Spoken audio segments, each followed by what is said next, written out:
Good day everyone. For today's video, nagbuhat ta last time of fishball. Now we'll make vegetable. This is a vegetable kind of mixture.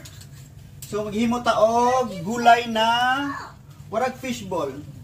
Vegetable, fishball. Ambot si tawagan basta vegetable. Ayan. Really dali ara niya buhaton. Easy to make, pero lamian siya actually.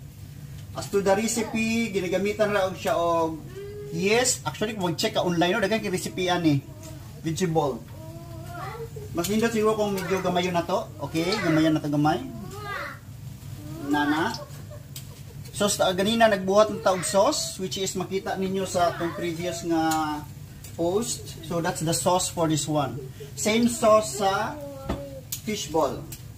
So this is our vegetable. This is na siya carrots and of course minced garlic and onion leeks, dahon sa sibuyas. So nana siya kadali.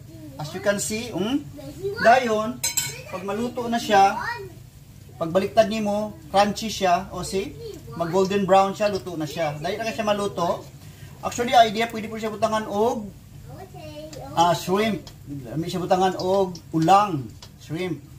Like that. And then, pag naluto na siya, inani na siya, oh. See? It's very colorful. And, pag ibutanin mo siya sa sauce, perfect na perfect. Maura to! Bye-bye!